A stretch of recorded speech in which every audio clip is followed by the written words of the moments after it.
Hello नमस्कार दोस्तों, free digital या स्टडी में आपका स्वागत है। आप पढ़ रहे हैं कक्षा 12वीं एनसीईआरटी गणित, जिसमें आप अध्याय 1 संबंध एवं फलन की प्रश्नावली 1.4 के अंतर्गत देखेंगे 11वां प्रश्न है। तो मान लीजिए कि देखिए 11वां क्वेश्चन है, मान लीजिए कि कोई एक समुच्चय ए है। जो समुच्चय ए है वो n क्रॉस n है, मतलब प्राकृत संख्याओं का एक क्रमित युग्म है, और जो क्रमित युग्म है उसे ए समुच्चय मान लिया गया है। और जो संक्रिया है अब क्रमित युग्म के रूप में है, मतलब A B star C D यदि किया जाता है तो आंसर आता है ए सी और बी डी के रूप में आता है।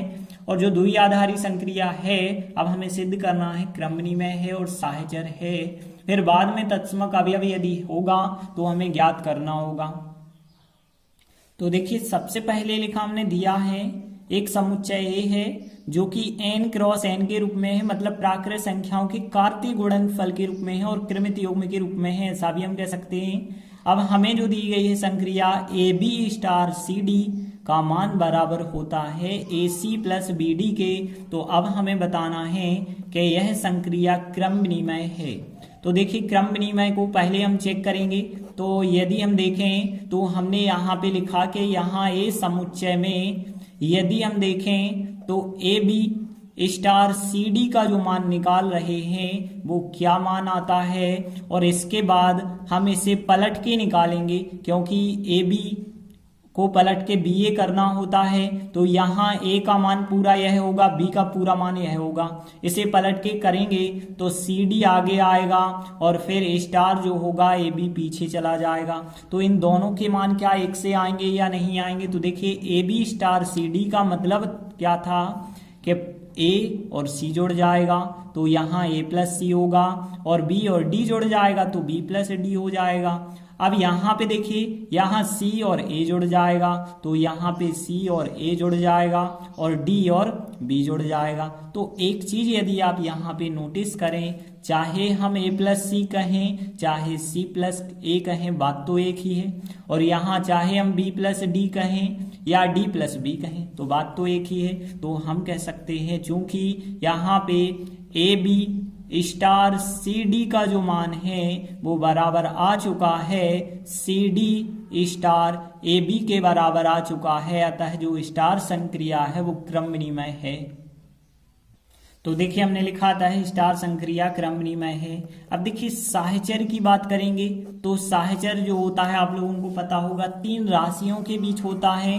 तो यहाँ पे साहचर्य के लिए ए स्टार बी स्टार सी, मतलब यहाँ पे अब ए के स्थान पे ए बी लेना है और बी के स्थान पे सी डी लेना है और सी के स्थान पे हम ई एफ लेके चलेंगे, क्योंकि यहाँ पे ए अकेली संख्या नहीं है, यहाँ पे एक क्रमित युग्म के रूप में चल रहा है। ए के स्थान पे ए बी लेना होगा और बी के स्थान पे सी डी लेना होगा और सी के स्थान पे ई एफ ले सकते हैं। तो देखिए हमने लिखा यहाँ ए समुच्चय में, अब देखिए हमने ए की जगह ए बी लिया, बी की जगह जो है सी डी लिया और सी की जगह ई एफ लिया। अब देखिए इसका यदि हम मान निकालेंगे तो पहले तो हमें इस कोष्टक को सॉल्व करना होगा। तो यहाँ पे हमें पता है ए बी और सी डी का स्टार कैसे किया जाता है, पहले पहले अवयव जुड़ जाते हैं और लास्ट लास्ट वाले अवयव जुड़ जाते हैं। तो यहाँ पे देखिए यहाँ ए में सी जुड़ जाएगा तो ए प्लस सी होगा, फिर अल्पविराम बी में डी जुड़ जाएगा तो यहाँ पे बी प्लस डी होगा, और फिर इसका जो हमें स्टार करना होगा ई एफ के साथ। और देखिए जब आप ई एफ के साथ करेंगे तो यहाँ पे आंसर क्या आएगा, पहला अवयव पहले अवयव में जुड़ जाएगा तो ए प्लस सी प्लस ई आएगा, और दूसरा दूसरे अवयव में जुड़ जाएगा B plus D plus F आएगा। तो इस प्रकार से हमें प्राप्त हुआ है। अब देखिए हम तथा करके अब हम ए स्टार बी स्टार सी का मान निकालेंगे। तो देखिए ए का मतलब क्या है ए बी, बी का मतलब सी डी और सी का मतलब ई एफ। तो देखिए यहाँ पे मान कैसे निकाला जाएगा, ए के स्थान पे ए बी लिखा, बी के स्थान पे सी डी और सी के स्थान पे ई एफ लिखा।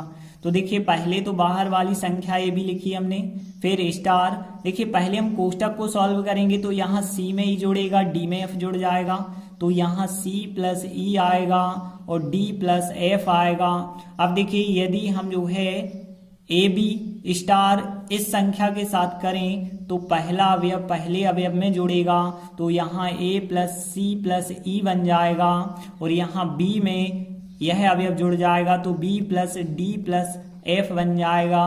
तो हम कह सकते हैं, देखिए यहाँ पे इसका मान और इसका मान दोनों बराबर आ चुके हैं। तो यहाँ पे चूंकि यह मान और यह मान बराबर आ चुका है, मतलब जो स्टार संक्रिया है वो साहचर्य है। तो इस प्रकार से सिद्ध हो चुका है कि स्टार संक्रिया साहचर्य है और क्रमनी में है। अब देखिए आगे कहा गया था कि यदि ए समुच्चय में स्टार संक्रिया का कोई तत्समक अवयव है तो वह भी ज्ञात कीजिए। तो देखिए यदि हम तत्समक अवयव की बात करें तो हमें पता है ए का हम किसके साथ स्टार करें के आंसर ए आ जाए तो जो ई अवयव होता है वो तत्समक अवयव कहलाता है, और पलट के भी यही नियम लागू होना चाहिए। मतलब कहने का अर्थ है कि हम ए बी का, ध्यान देना, ए बी का हम किस संख्या के साथ स्टार करें कि आंसर हमें ए बी का ए बी ही प्राप्त हो जाए। तो ए बी का ए बी कैसे प्राप्त होगा, यदि हम देखें तो यहाँ पे ए में हमें 0 जोड़ना पड़ेगा, तो a प्लस 0 हमें a प्राप्त होगा, और b में भी हमें 0 जोड़ना पड़ेगा तो b प्लस 0 हमें b प्राप्त होगा। तो 0 0 तत्समक अवयव हो सकता है, लेकिन एक चीज देखिए 0 0 हो सकता है, लेकिन n से n में कहा गया है n क्रॉस n, और 0 n के अंतर्गत नहीं आता है। n के अंतर्गत प्राकृत संख्याओं के अंतर्गत 0 आता ही नहीं है, तो सीधी सी बात है यहाँ कोई तत्समक अवयव नहीं होगा इस संक्रिया के लिए। तो देखिए हमने सीधा सा लिखा कि यहाँ पे ए समुच्चय जो n क्रॉस n था उसमें जो संक्रिया दी गई थी उस संक्रिया का कोई भी तत्समक अवयव नहीं निकल सकता है, मतलब तत्समक अवयव विद्यमान नहीं है। देखते हैं अगला 12वां क्वेश्चन है, बतलाइए कि क्या निम्नलिखित कथन सत्य हैं या असत्य हैं। औचित्य भी आपको बतलाना है कि सत्य क्यों है। देखिए पहला क्वेश्चन देखें, समुच्चय n में प्राकृत संख्याओं के समुच्चय में किसी भी स्वेच्छ द्विआधारी संक्रिया स्टार के लिए क्या ऐसा संभव है कि ए स्टार ए का मान ए होगा, जहां पे प्रत्येक ए हमेशा n के अंतर्गत रहेगा। तो देखिए यहाँ पे यदि हम बात करें प्राकृत संख्या जो होती हैं n, उसमें बहुत सारे नंबर्स होते हैं, 1 2 3 4 5 ऐसे बहुत सारे नंबर धनात्मक होते हैं। यदि हम देखें तो यहाँ ए स्टार ए का मतलब था ए, यदि हमने कहा 1 का 1 के साथ स्टार करेंगे तो 1 आएगा, 2 का 2 के साथ करेंगे तो 2 आएगा, 5 का 5 के साथ स्टार करेंगे तो 5 आएगा। मतलब यदि आप यहाँ पे प्राकृत संख्याओं से मान रख रहे हैं तो हमेशा आपको जो आंसर मिलेगा वो आंसर भी प्राकृत संख्याओं से ही मिलेगा, इसलिए हम कह सकते हैं कि यह कथन सत्य होगा। तो यह कथन सत्य होगा। देखिए यदि आप बुक की आंसर शीट में मिलाएंगे तो वहां पे थोड़ी सा मिसप्रिंट हमें लग रहा है, वहां असत्य दिया गया है, लेकिन हम आपको यही बताएंगे कि यह कथन सत्य है। देखिए इसी का सेकंड देखें, यदि n में स्टार एक क्रमनी में द्विआधारी संक्रिया है।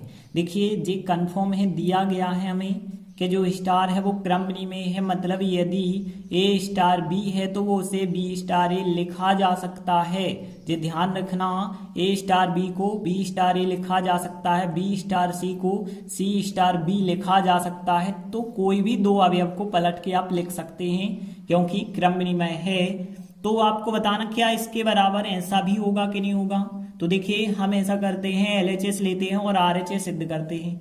तो देखिए यदि हमने यहाँ पे LHS साइड ली है तो A star B star C हमने लिखा, यहाँ पे ध्यान देना। अब ध्यान देना यहाँ पे आगे सॉल्व करेंगे RHS आ सकता है या नहीं आ सकता है। तो देखिए स्टार संक्रिया क्रमनिमेय है, इस वजह से B स्टार C को हम C स्टार B लिख सकते हैं। तो यहाँ पे हमने क्या किया, B स्टार C को C स्टार B लिख सकते हैं। तो देखिए हमने लिखा चूंकि स्टार क्रमनिमेय है इस वजह से हम B स्टार C को C स्टार B में बदल सकते हैं। अब ध्यान देना, देखिए एक अवयव और ये रहा पूरा का पूरा दूसरा अवयव, और हमने आपको यही बताया कि एक अवयव स्टार दूसरा अवयव है तो आप इसे पलट के भी लिख सकते हैं चाहे वो कोई भी अवयव हो, क्योंकि संक्रिया क्रम विनिमय है, तो इस वजह से आप यहाँ पे CB आगे लिख दें और A पीछे लिख दें, ऐसा बिल्कुल कर सकते हैं। फिर कारण आप यही का यही लिखेंगे कि जो स्टार संक्रिया है वो क्रम विनिमय है। तो यहाँ पे एक चीज स्पष्ट हो जाती है कि LHS लेने पर हमें RHS प्राप्त हो जाता है। इस वजह से हम कहेंगे यह कथन भी सत्य है, यह कथन भी सत्य है। तो यहाँ पे दोनों कथन जो है सत्य हो जाते हैं। अब देखिए 13वां क्वेश्चन देखें। A स्टार B का मतलब यदि A घन प्लस B घन प्रकार से परिभाषित n में, मतलब प्राकृत संख्याओं से A और B के मान होंगे, तो इस संक्रिया पर विचार करना है और सही उत्तर का चयन करना है। स्टार साहचर्य क्रम विनिमय दोनों है, क्रम विनिमय है किंतु साहचर्य नहीं है, साहचर्य है किंतु क्रम विनिमय नहीं है, ना तो साहचर्य ना ही क्रम विनिमय। तो यहाँ पे कहने का मतलब है कि हमें चेक करना होगा साहचर्य और क्रम विनिमय को। तो देखिए यहाँ पे हमने लिखा दिया है n में प्राकृत संख्याओं में A स्टार B का मतलब A घन प्लस B घन।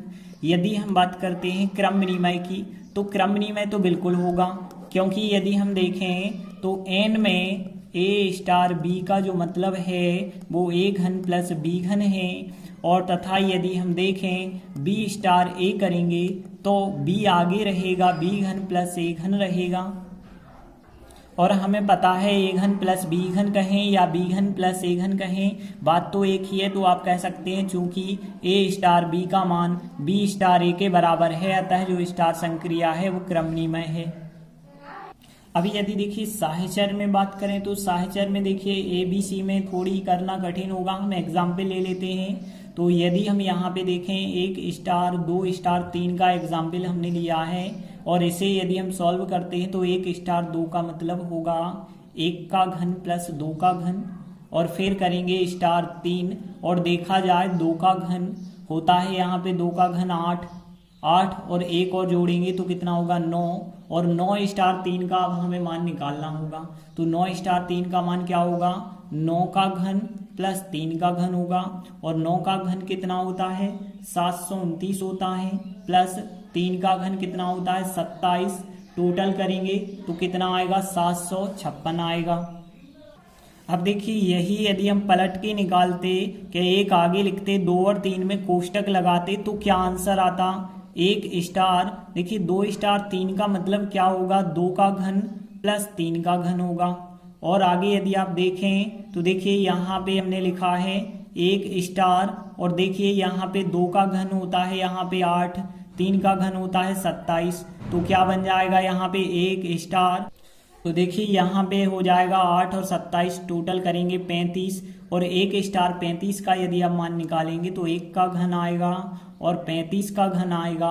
1 का घन 1 और 35 का घन होता है 42,875 होता है, और 1 और जोड़ेंगे तो कितना 42,876 हो जाएगा।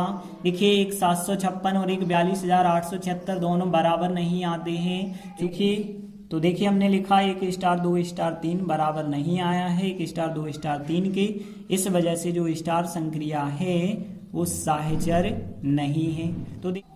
तो देखिए हमने लिखा है स्टार संक्रिया जो है साहचर्य नहीं है, तो यहाँ पे साहचर्य नहीं है लेकिन क्रम विनिमय है।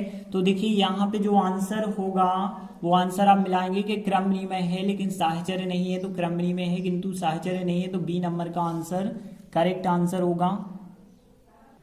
तो इस प्रकार से हमने प्रश्नावली 1.4 कंप्लीट की। आगे के वीडियो में हम इसके उदाहरण करेंगे। धन्यवाद।